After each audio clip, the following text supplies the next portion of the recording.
নমস্কার বন্ধুরা, next destination traveller food by Pal দিশার থেকে আজকে আমরা এসেছি ইকো পার্কে। ইকো পার্কের প্রথম অনেকবার এসেছি, ছেলেকে নিয়ে এসেছি অনেকবার, নিজেরা এসেছি। এটা আমাদের most probably fifth visit eco পার্কে। অনেক নতুন নতুন জিনিস ইকো পার্কে অ্যাডিশন হয়েছে। তার মধ্যে একটি হচ্ছে ইন্ডিয়ার প্রথম সোলার ডোম, যেটা নিয়ে আমাদের স্পেশালি আজকের এই ব্লগটা। এমনি ইকো পার্ক একটি খুবই লাশ গ্রিনারির নিয়ে একটি জায়গা, এবং দেখতে পাচ্ছেন চারিদিকে আপনি দেখুন। আমি দিশাকে দেখাতে বলবো যে গ্রিনারি চারিদিকে রয়েছে।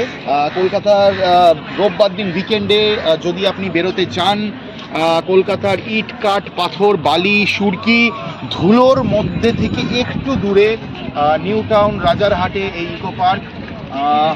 অবশ্যই পলিউশন, কলকাতা সিটিতে যা পলিউশন তার থেকে তো অনেক পলিউশন ফ্রি জায়গা। দেখুন, আমি দিশাকে দেখাতে বলবো, অনেক লোক আসে এখানে বিভিন্ন ধরনের বিভিন্ন জায়গা থেকে। ইনফ্যাক্ট যারা ক্যালকাটা ঘুরতে আসেন, সেই ক্যালকাটা ঘুরতে এসে ইকো পার্ক একটা দর্শনীয় স্থানের মধ্যে একটি।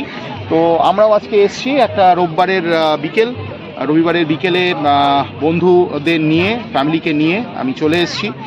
Next destination traveller food by Pal Disha আপনাদের সঙ্গে রয়েছে, এবং রয়েছে আমাদের ইন্ডিয়ার ফার্স্ট সোলার ডোমের এই ব্লগ, যেখানে আমরা সোলার ডোমে কী দেখলাম, কী করলাম, ইকো পার্কে আমরা কোথায় গেলাম, কী করলাম ভেতরে অ্যাকচুয়ালি, তার টিকিটের মূল্য, প্রবেশ মূল্য টিকিটের কত, সোলার ডোমে টিকিটের প্রবেশ মূল্য কত, সবটুকু নিয়ে আমরা আপনাদের সামনে তুলে ধরবো। So stay tuned. Thank you.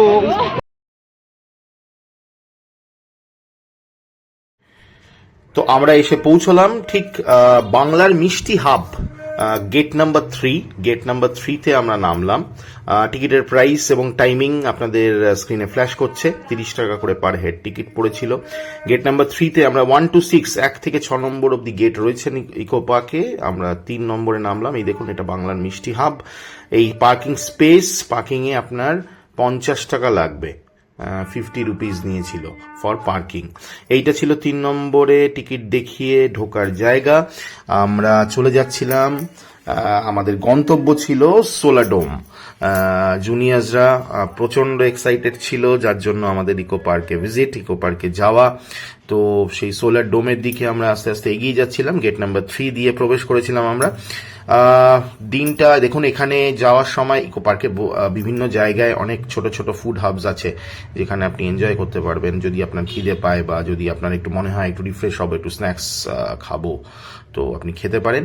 ওখানে অনেক ছোট ছোট ফুড হাবস রয়েছে। এইটা হলো বাংলার গ্রাম, যদিও আমরা ঢুকিনি। বস্তুটি কি বা ভেতরে কি রয়েছে আমরা জানি না। 10 টাকা পার হেড এর এন্ট্রি ফি ছিল এই সোলার ডোম, যার জন্য আমাদের মেইন অ্যাট্রাকশন, যার জন্য আমাদের আশা। তো বাংলার গ্রামও আপনারা যেতে পারেন, 10 টাকা পার হেড আপনাদের নেবে, বাট আমরা যাইনি বিকজ আমরা এই সোলার ডোমের জন্য গেছিলাম। সোলার ডোম একটি ইন্ডিয়ার প্রথম solar dome, the first solar dome in India, যেটা হিটকোর সঙ্গে West Bengal housing infrastructure development corporation এবং WBSEDCL West Bengal state electric distribution কোম্পানির সঙ্গে কোলাবোরেশনে তৈরি হয়েছে। এটা একদম ধামসা রেস্টুরেন্ট আর বাংলার গ্রাম বেঙ্গল ভিলেজ এর পাশেই একদম এর অবস্থিত। The solar dome has 2000 active solar panels which is continuously generating solar power.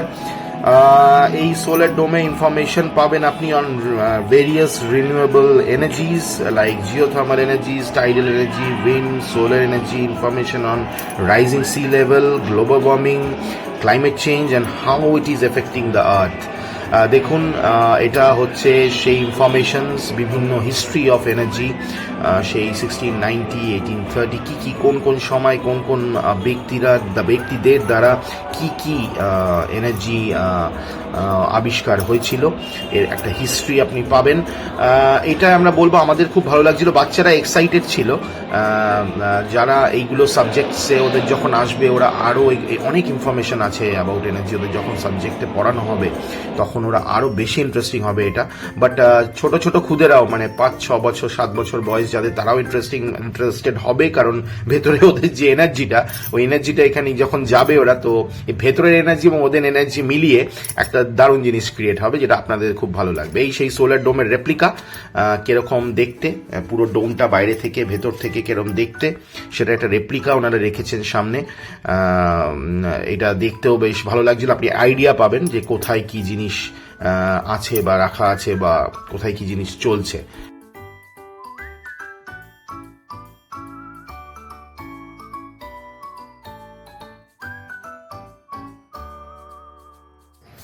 যেমন আমি আগে বললাম, the information is various types of information is there basically on renewable energies. আবার বলছি, geothermal, tidal, wind, solar energy, information on rising sea level, deforestation, pollution, actually কি ভাবে আমাদের life কিরম ভাবে এফেক্ট হচ্ছে, কিভাবে এফেক্ট হচ্ছে, গ্লোবাল ওয়ার্মিং, আর্থ কিরম ভাবে গরম হচ্ছে। দেখুন, এইটা একটা ওরা রেখেছে, এই 1950 থেকে শুরু হয়ে যায় এই ওয়ার্মিং, লাল হয়ে গেছে, 1980-তে আরো লাল, 2010-এ it is disaster. So global warming কিভাবে বাড়ছে এই সম্বন্ধে আপনি একটা ধারণা পাবেন, আপনি একটা ইনফরমেশন পাবেন, এবং যে কোনো ইনফরমেশনই খুব দামি, ইনফরমেশন ইজ পাওয়ার। সো এই ইনফরমেশনগুলো যখন আপনি নিজে দেখবেন, খুদেরা বুঝতে পারবে, বাট এত ডিপলি বুঝতে পারবে না যারা একদম বাচ্চা। তাদের এই সব জিনিস যেগুলো দেখবে, ওরা দেখে এক্সাইটেড হবে, লাফাঝাপা করবে। তো ওখানে আপনি ওখানে দেখে, ওদের দেখে আপনার ভালো লাগবে এবং আপনার নিজের খুব ভালো লাগবে, কারণ আপনি যখন এই ইনফরমেশনগুলো পাবেন, অনেক ইনফরমেশন যেগুলো আপনি হয়তো আগে জানতেন না, about our earth, about our mother planet earth, এই সম্বন্ধে। সো এই ছিল আমাদের ভেতরকার জার্নি। দেখুন, আপনারা এনজয় করুন আমাদের সঙ্গে।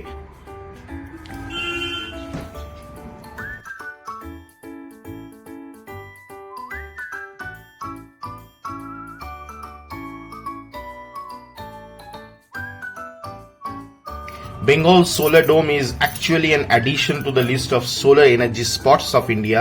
The Solar Dome has made many visitors curious about its purpose. As a result, many are trying to grasp the concepts of renewable and sustainable energy and how they will help us in the future. This is a great initiative towards educating the common people on the importance of reduce, reuse and recycle. There are also stands with informations on how we can save the planet by doing certain minimum tasks such as refusing to use plastic and other such activities in our day-to-day lives. টিকিটের দাম ছিল 200 টাকা per head. ভেতরে theatres, যেগুলো আমি বললাম আপনাদের, যে থিয়েটার্স আছে যেখানে you will get many informations. আপনি ছোট্ট ছোট্ট কন্ট্রিবিউশন দিয়ে মাদার আর্থ, আমাদের এই গ্রিনারি, এই যেখানে আমরা জন্মগ্রহণ করেছি সেই পৃথিবীকে কিভাবে আমরা নিজেরটুকু একটু কন্ট্রিবিউট করতে পারি, নিজের দিক থেকে একটু কন্ট্রিবিউশন করে আমরা এই যে গ্লোবাল ওয়ার্মিং, এই যে পলিউশন, বাড়তে থাকা পলিউশন থেকে আমাদের নেক্সট জেনারেশনকে যাতে একটা সুন্দর একটা গ্রিন প্ল্যানেট দিতে পারি, তার একটা, যখন আপনি বেরোবেন আই এম শিওর এই সোলার ডোম থেকে, তার একটা অঙ্গীকারবদ্ধ হয়ে আপনি বেরোবেন, উইচ আই এম শিওর। এবং আমি বলছি, এই সোলার ডোমে যাওয়ার জন্য আপনি অন্যদেরও, আপনাদের যারা রিলেটিভস আছে, আপনি নিজেরাও এই সোলার ডোমে যান, গিয়ে দেখুন, খুব ভালো লাগবে। আবার বলছি, টিকিটের দাম 200 টাকা। এটা ঠিক ধামসা রেস্টুরেন্ট এবং গ্রাম বাংলা যে রয়েছে, ভিলেজ যে একটা বানিয়েছে ওরা, ওর ঠিক পাশেই। এবং 3 বছরের ওপরে যদি বাচ্চা হয়, 3 বছরের বাচ্চা অবধি কোনো টিকিট প্রাইস এরা নেবে না, বা 3 বছরের ওপরে থেকে কোনো বাচ্চা হলে পুরো টিকিটের প্রাইসই লাগবে। দেখুন, বিভিন্ন জায়গায় এরকম এই সেই থিয়েটার যেখানে আপনি বসতে পারবেন, একবার ঢুকে গেলে বসে ওই বিভিন্ন সাবজেক্টসের ওপরে এই থিয়েটারে কিছু ইনফরমেটিভ আপনাকে ইনফরমেশন গ্যাদার আপনি করতে পারবেন, কিছু বলবে, একটি স্ক্রিনে বলা হবে এনার্জি সম্বন্ধে, এনার্জি প্রোডাকশনের সম্বন্ধে, কিভাবে এনার্জি প্রডিউস হচ্ছে।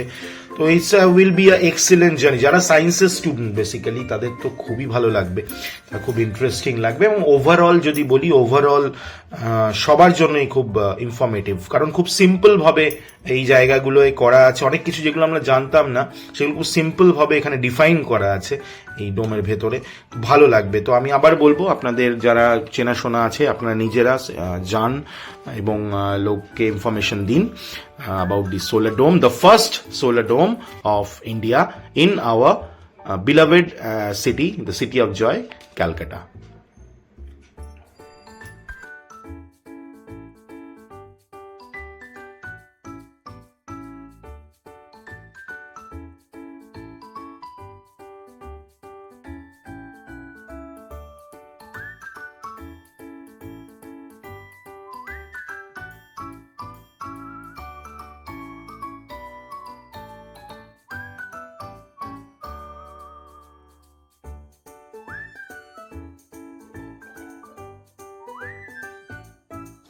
Many informations were also provided on extinction of animals.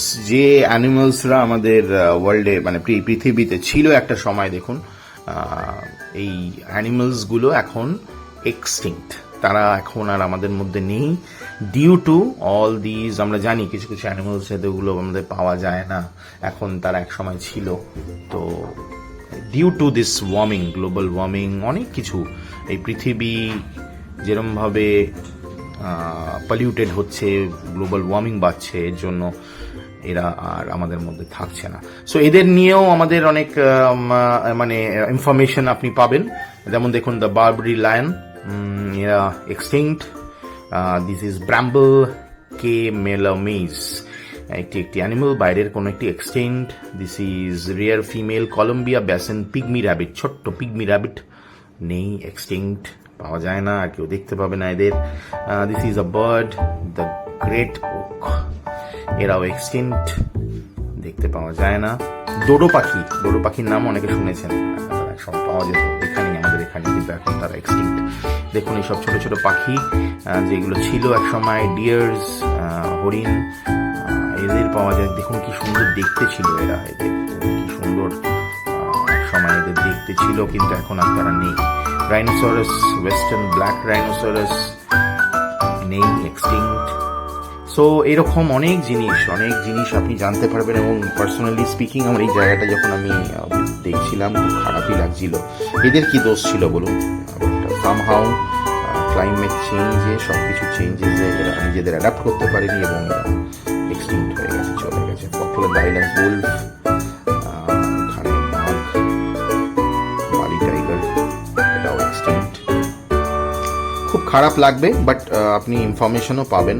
তো বললাম না, যখন আপনি বেরোবেন এখান থেকে, কিছু একটা প্রতিজ্ঞাবদ্ধ, আপনি অঙ্গীকারবদ্ধ নিশ্চয়ই হবেন যে আমিও আমার একটা পার্ট প্লে করবো এই ওয়ার্ল্ড প্ল্যানেটকে আমি দেবো, যাতে প্ল্যানেটের গ্রিনারি বেঁচে থাকে এবং অনেক কিছু এক্সটিংক্ট হয়ে যাওয়ার আগেই যেন আমরা তাদেরকে বাঁচাতে পারি, এবং সবচেয়ে বড় কথা নিজেরা নিজেদেরকে বাঁচাতে পারি, সেটা মোস্ট ইম্পর্টেন্ট। দেখুন সবগুলো সব এক্সটিংক্ট, একটা সময় ছিল। সাইবেরিয়ান ক্রেন, এরা এক্সটিংক্ট নয়, এরা এন্ডেঞ্জার্ড স্পিসিস এর মধ্যে পড়ে, কারণ সাইবেরিয়ান ক্রেন এখনো দেখা যায় সাইবেরিয়াতে, বাট যেরমভাবে গ্লোবাল ওয়ার্মিং বাড়ছে, এরা যেরমভাবে গরম বাড়ছে ওদের ওখানে যেখানে থাকে, দেখুন পোলার বিয়ার, এরাও এন্ডেঞ্জার্ড বলা হয়েছে, এক্সটিংক্ট হয়নি এখনো, বাট এখনো যদি আমরা সাবধান না হই তাহলে হয়তো এরাও পাবো না। লেভেল 1 আছে এটা একদম লেভেল 2 লেভেল 3 করতে করতে একদম এক্সিট পয়েন্ট এটা। এখানেও বিভিন্ন এনার্জিজ নিয়ে আপনাকে ইনফরমেশন এখানে থাকবে, রোবোটিক্স নিয়ে ইনফরমেশন থাকবে, ভালো লাগবে জাস্ট রোম অ্যারাউন্ড করে। এটা একদম সোলার ডোমের ওপরের অংশটা, যেখান থেকে আপনি এক্সিট লিফট নেবেন, এখানেই এক্সিট, এবং খুব সুন্দরভাবে ডোমের ভেতরে সবকিছু গাইড করা লিখে, কাউকে আপনাকে কিছু জিজ্ঞেস করতে হবে না, you will be guided through all the, যেখানে গাইডেন্সগুলো লেখা আছে যেরকমভাবে সেরকমভাবে ফলো করলেই আপনি বেরিয়ে যেতে পারবেন। দেখুন এখানে একটা ওদের রাখা আছে সেল আইটেম, নন সেলেবল আইটেম বেরোনোর সময়। এখানে কিছু বিক্রির জিনিস, টয়েস বেসিক্যালি ছেলে মেয়েদের, ছোট্ট বাচ্চা ছেলে মেয়েদের, কিছু নন সেলেবল আইটেমসও আছে যেখানে ইনফরমেশন আছে ওই আইটেমসগুলো সম্বন্ধে। বাট এখানে যাওয়া মানে সোলার ডোমটা দেখা, ইনফরমেশন গ্যাদার করা এবং ইনফরমেশন নেওয়া। তো এই ছিল আমাদের টোটাল ব্লগ, এবং যদি ভালো লেগে থাকে please like, share and subscribe and wait for our next blog. Thank you very much.